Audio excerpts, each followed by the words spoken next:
निकलती है, यहाँ से एक नली निकलती है। किस स्थान से? इस स्थान से एक नली निकलती है और उस नली का नाम क्या होता है? इस नली का नाम होता है फुफ्फुसीय धमनी।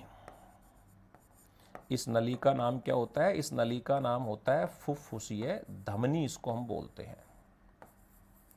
इस नली का नाम होता है फुफ्फुसीय धमनी, जिसको आप क्या कहते हो? जिसको आप कहते हो पल्मोनरी धमनी। इसको कहा जाता है पल्मोनरी आर्टरी, हम इसको कहते हैं।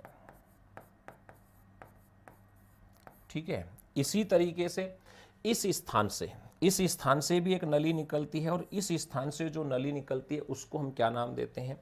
इसको कहा जाता है दैहिक महाधमनी।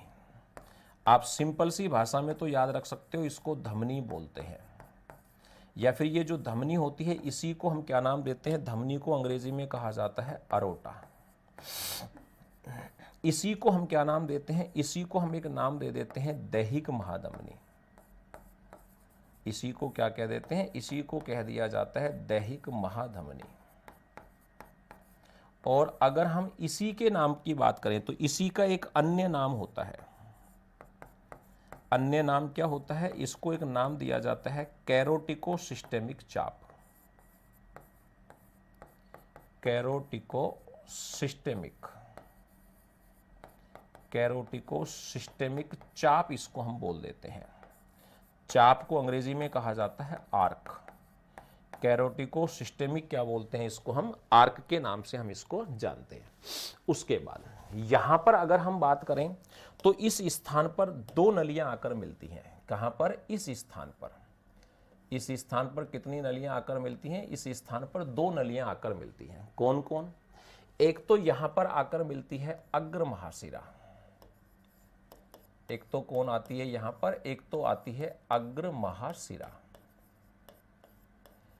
एक कौन आती है? एक स्थान पर आती है पश्च महाशिरा। एक कौन आती है यहां पर? एक आती है यहां पर पश्चिम महाशिरा, जिसको हम कहते हैं।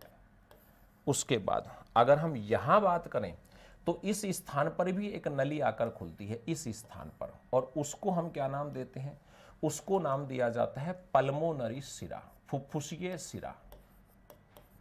उसको क्या कहते हैं? उसको कहा जाता है फुफ्फुसीय सिरा, उसको हम कहते हैं।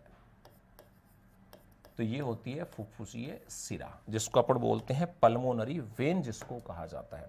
तो